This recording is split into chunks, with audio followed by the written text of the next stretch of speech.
Say that we're tired, that is an understatement. More and more people are rising up to the occasion because there's something dramatically different about this.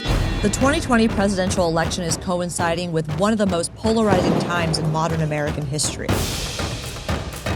I'm traveling with Vice across the country to learn about the extraordinary actions of ordinary people that could shape our collective future. There's something about the current pulse of the overall country that just feels so much different than anything that I've ever seen.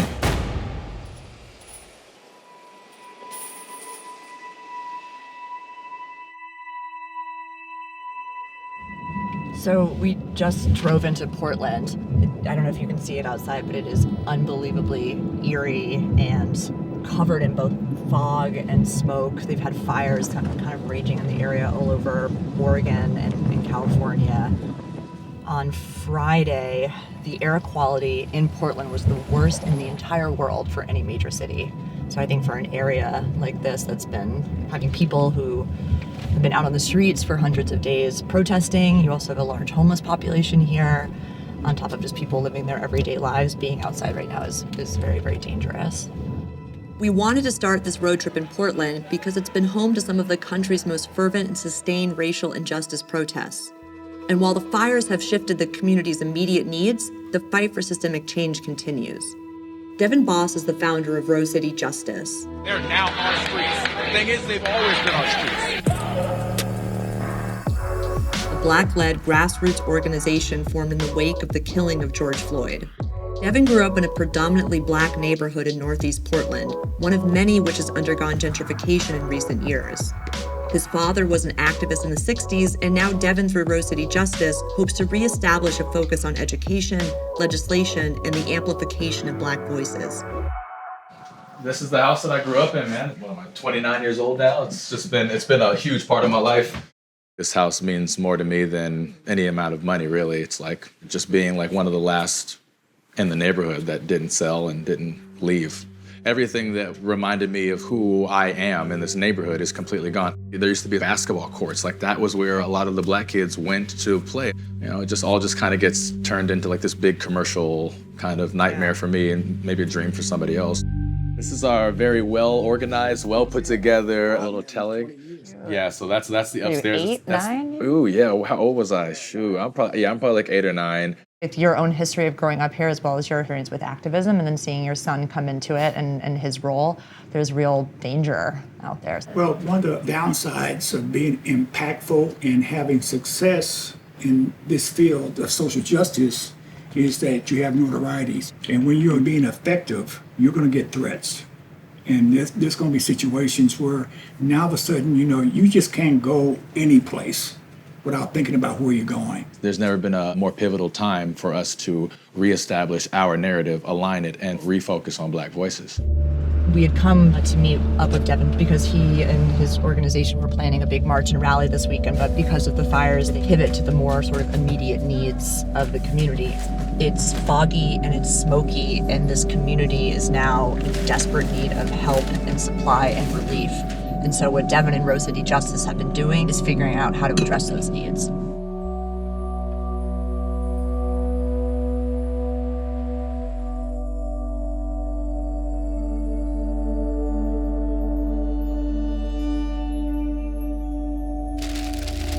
Currently, right now, we have packed lunches here, and we want to make sure that people be able to get the resources and the supplies that they need, because there's going to be a lot of people that are displaced. Where did you get all of the resources in order to be able to be as efficient as you are in the last 24 or 48 hours? We have had over 100 days of organized protests and practice. We dialed down on how marches should go to provide the most safety. We've dialed down how to get needs from the community, how to get those asked. We're able to use our platform that has over 36,000 followers to reach those people who are always looking at us. And so now we understand how things work. We've been figuratively fighting fires for the entire time, and it's almost comical that it's now literal fires that are being fought. You can't take the time to dwell on the massiveness of the situation and the problem, because that won't solve it. What are the needs right now? Well, there's a lot of needs for people in Clackamas, it looks like. So, and it's a little chilly outside, so we're going to try and provide people with means to keep themselves warm while out there figuring things out. So we're going to take these people this stuff and continue to try and facilitate all this good clothes that people have donated. Grab both of these? Yeah, let's start grabbing them.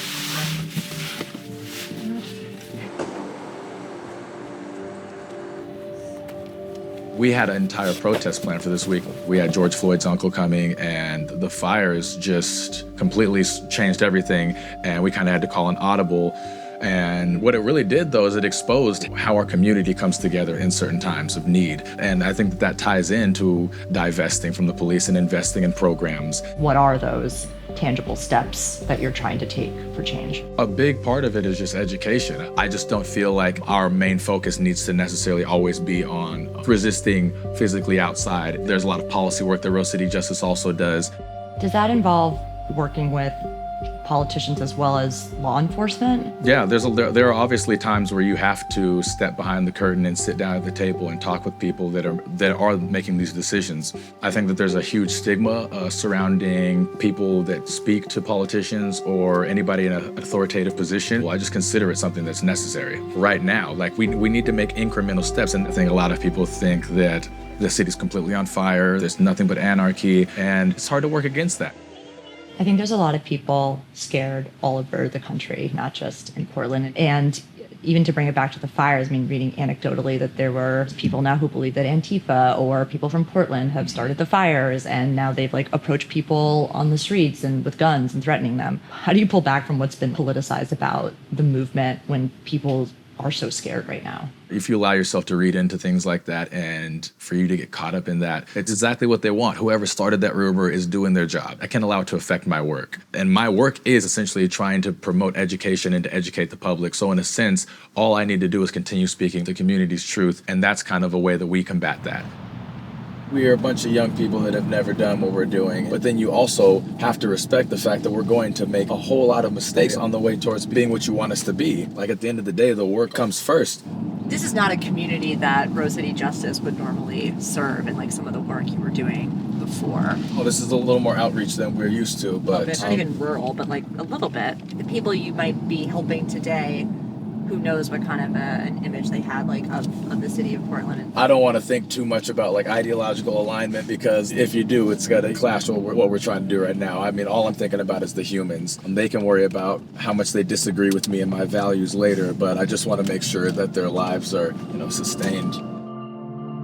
So we're at Clackamas Town Center, which has kind of been converted into a center for people seeking refuge and resources. So this is where we've come to make our drop-offs to people that are in need. Jeez. It only popped up in the last 3 days. There's children. Yeah. You see some volunteers. It's like a temporary shelter. It's like a small community in itself right here.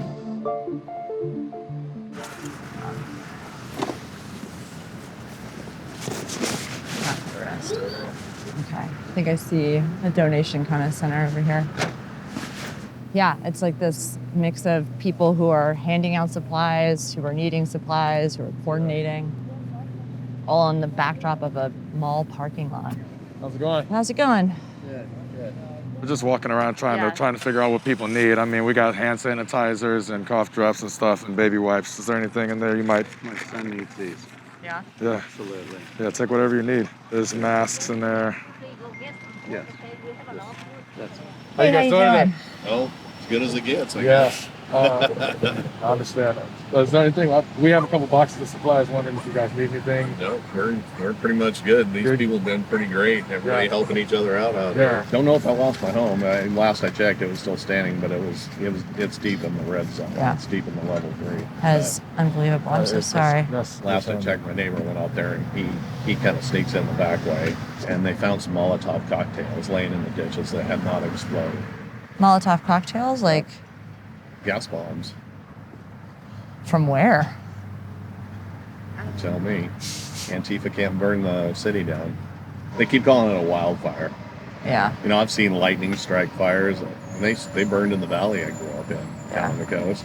Yeah. And yeah, they were bad, but this is too bad to be a wildfire. But Why do you think people would want to do something like that? Believe that people would do something like that? Antifa, they're wanting to tear us down. I mean, I don't know what their agenda is. Why are they doing that? You're in a dark world there, and you kind of lose faith in humanity. But being out here, it's kind of been an eye-opener for me. It kind of brought my faith back in humanity. Yeah, thank you for sharing. Appreciate chatting with you. What that guy was just talking about in terms of Antifa and fire bombs and all that stuff, I mean... Yeah, exactly. In my head, I wanted to say, so you think Antifa is responsible? Or like, what makes you think it's Antifa? But those kind of questions would immediately probably arouse somebody in this kind of situation. It's difficult to do what we're doing right now and then try to have those conversations where it's going to feel unnatural or it's going to feel like I'm in opposition. I think like just doing the right thing on the front end and not coming in with gifts and an immediate like hard conversation. Mm-hmm. They're not going to trust me in that way. Mm-hmm. And so you got to establish trust. I think if the goal is to change anybody's mind or to move us closer towards the center, it has to start super genuine with just acts of kindness. This is a constantly shifting playing field that we're on right now. Like we were really excited to have that protest again and kind of get back out into the streets. And unfortunately, the current conditions didn't allow for that. So we had to pivot. And that pivot resulted in a virtual protest, which honestly is an awesome opportunity to decide whether or not we're capable of making something happen during the dark winter that is undoubtedly upon us. Everyone that you see in this shot right now is the organizers of Rose City Justice. The media would have you believe that we are nothing more than a city of anarchist car flippers with no direction. We are here to debunk that assertion. Hello, I am Selwyn Jones. Think of George, 8 minutes and 46 seconds. That's the reason why we're here. Obviously, we sit from a position of nonviolence. Almost synonymous now, like when you talk about George Floyd, you talk about the protest that's going on in Portland, because that's how they have identified it. They've given the label, they've labeled it together. Thank God. We have to have people like yourself stand up, show up. Hey, we're all trying to make a change. We still need to be able to consistently be out here, saying those names, holding people accountable, and amplifying and coming together as one.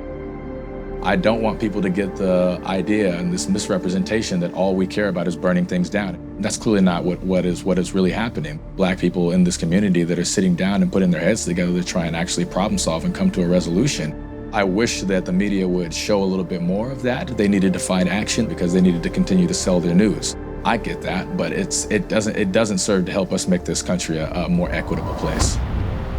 There's something about how quickly the spread of misinformation can be over things like Facebook and social media that tend to outweigh the human connection that I think Devin and Rose City Justice and other grassroots organizations are aiming for. And I guess as like we travel across the country, my question is sort of what's gonna win out? Misinformation, social media, or acts that humans do for one another to bring about change?